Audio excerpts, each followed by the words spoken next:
কথায় বলে না যে জিনিস যেটা ভালো দাম তার একটু বেশি, সেদিন আমি সেটার একটা যোগ্য উদাহরণ পেয়ে গিয়েছিলাম।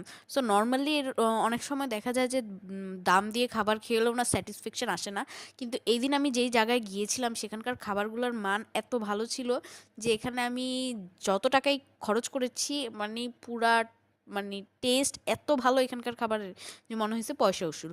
তো জায়গাটা হচ্ছে মূলত মতিঝিল পল্টনের মাঝামাঝি পয়েন্টে কস্তুরী হোটেল। তো এখানকার নাম ডাক এর আগে অনেক শুনেছিলাম। তো এদিন হচ্ছে রিয়েলি আমি এখানকার খাবার টেস্ট করে দেখলাম যে আসলেও এটার যেরকম নাম ডাক সে অনুযায়ী খাবারের মান কেমন। ট্রাস্ট মি, এখানকার যতগুলো আইটেম আমি ট্রাই করেছিলাম, কাচকি মাছ ছিল ছোট মাছ দিয়ে আলু দিয়ে, অনেক মজার। সেই সাথে টাকি মাছের ভর্তা, ডাল ভর্তা, এগুলো ট্রাই করছিলাম, অনেক মজা ছিল। আর বিফ ভুনাটা তো একদম সোনায় সোহাগা ছিল। এখানে যতগুলো আইটেমই আমি ট্রাই করছি না, প্রত্যেকটা আইটেম এত টেস্টি ছিল যে দামটা আসলে ম্যাটারই করে না আমার জন্য, এত মজা খাবার। ইভেন ডালটাও অনেক মজা।